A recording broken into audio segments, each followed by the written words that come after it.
कि जब तुम्हारा दिल करता है तुम बोलते हो गुलाम हैदर के बच्चे लेके दिखा दो, कोई गुलाम हैदर के बच्चे लेके दिखा दे।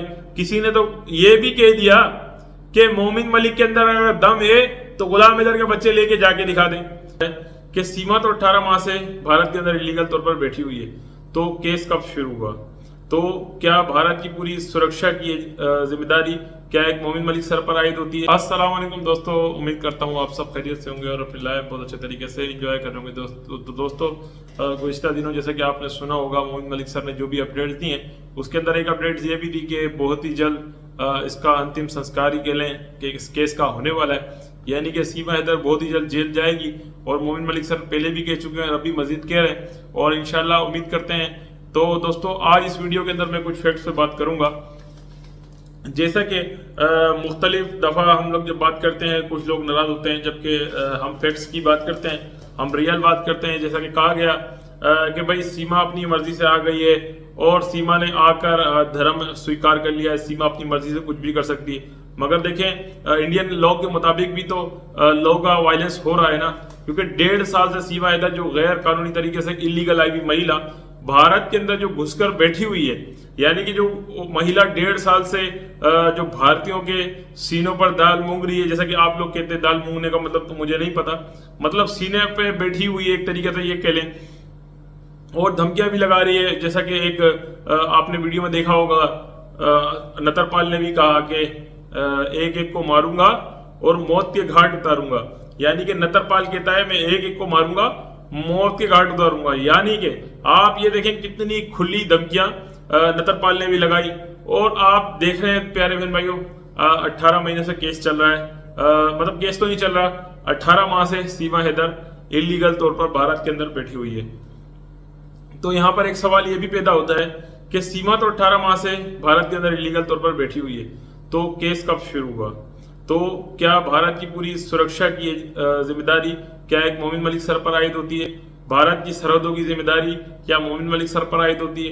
कि मोमिन मलिक सर अभी आए हैं 8 महीने के अंदर, तो ये सीमा हैदर पे केस चालू हुआ और जितने भी लोग इस केस से जुड़े हुए हैं तो वो बार बार कहते हैं हमारी सरकार काम कर रही है, हमारी सरकार काम कर रही है। हमने नहीं कहा सरकार काम नहीं कर रही है, मगर सरकार ने काम कब शुरू किया?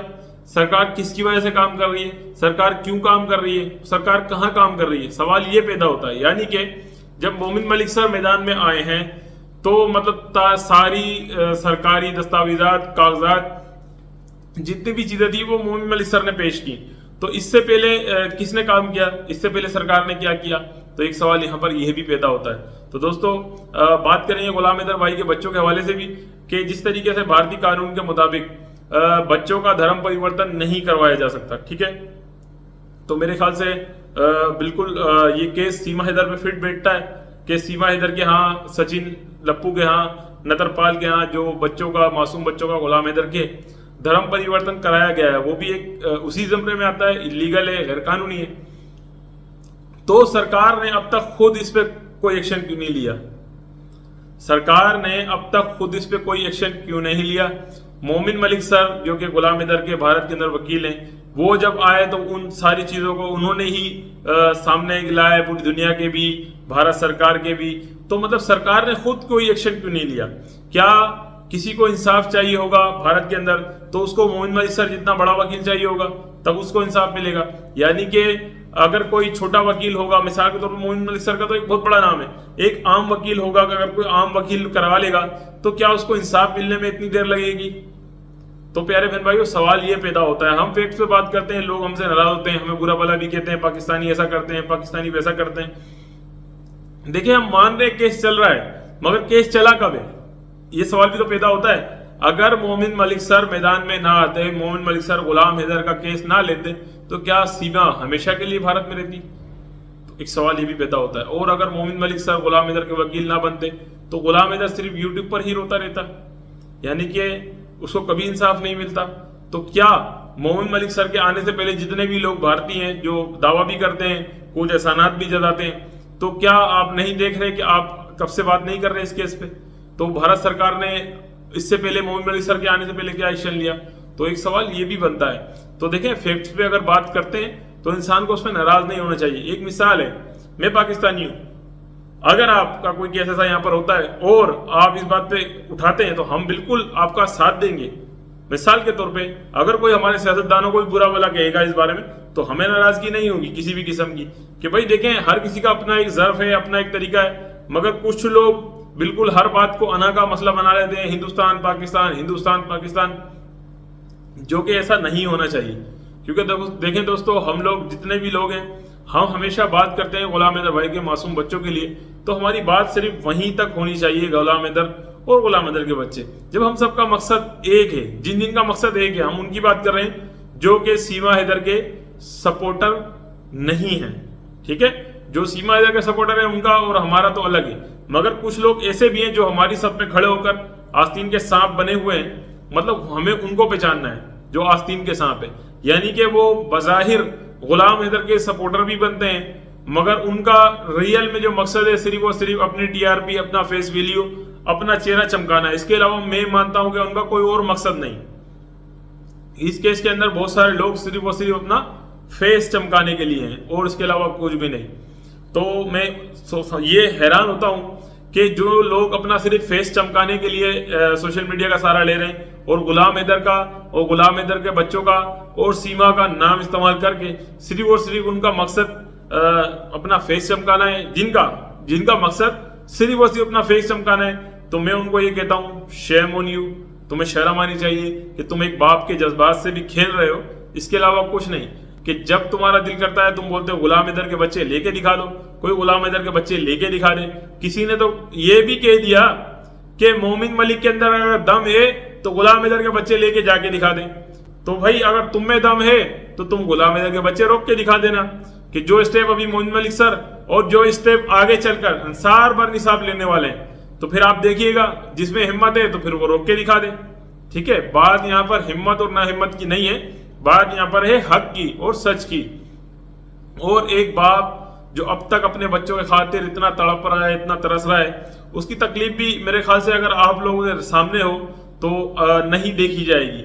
और प्यारे बहन भाइयों, जो बाप है, जो गुलाम हैदर मजलूम बाप है, उसके साथ देखें कितना बड़ा अन्याय हुआ है, वो सबको पता है। किसको नहीं पता है?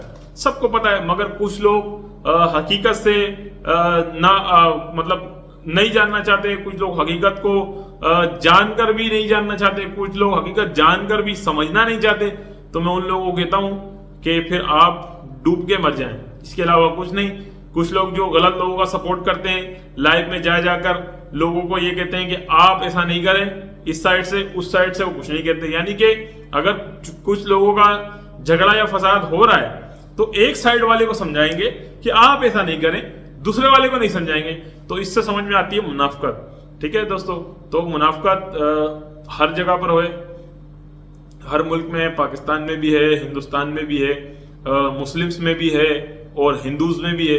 यहाँ मैं मजहब की बात नहीं कर रहा, मतलब मुनाफकत हर किस्म के लोगों में है, हर किस्म के मज़ाहिब में है, हर किस्म के कंट्रीज में है। तो दोस्तों मैं यही पैगाम देना चाहता हूँ कि देखिए, हम इस केस में गुलाम हैदर के मासूम बच्चों के लिए बात करने के लिए जुड़े थे, जुड़े हैं और जुड़े रहेंगे जब तक गुलाम हैदर के मासूम बच्चे गुलाम हैदर को नहीं मिल जाते। तो हम यही चाहते हैं कि आप और हम मिलकर गुलाम हैदर के मासूम बच्चों के लिए बात करते रहें। मैंने ये मिलकर सिर्फ उन लोगों से कहा है जो गुलाम हैदर के सपोर्टर हैं, जो गुलाम हैदर के खातिर मतलब अपना टाइम भी ज़ाया करते हैं, अपना वक्त ज़ाया करते हैं। ज़ाया से मुराद इसका हमको अजर देगा, अल्लाह देगा, खुदा देगा, रब देगा। तो मतलब हम जो काम कर रहे हैं, मैं सिर्फ, मेरा कहने का मतलब ये था, हम अपना टाइम ज़ाया करना मतलब टाइम देना।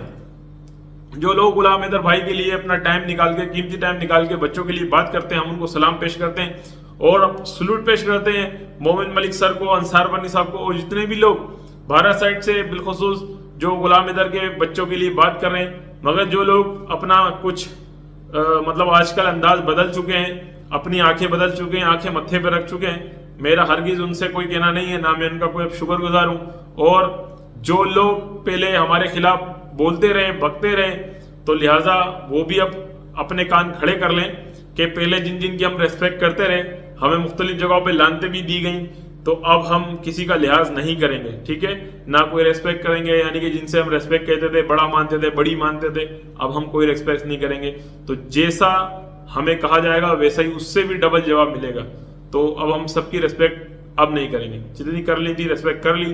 तो दोस्तों जो लोग गुलाम हैदर भाई के साथ दिल से जुड़े हुए हैं उन सबकी हम रिस्पेक्ट करते हैं। तो उम्मीद करते हैं कि इंशाल्लाह जल्द से जल्द गुलाम हैदर भाई को वीज़ा भी मिलेगा और गुलाम हैदर भाई भारत जाएंगे और अपने बच्चों से भी मिलेंगे और गुलाम हैदर भाई को भारत सरकार से इंसाफ भी मिलेगा। इसी उम्मीद के साथ आज की वीडियो करते हैं खत्म। फिर मिलेंगे किसी नेक्स्ट वीडियो में। अल्लाह हाफिज़।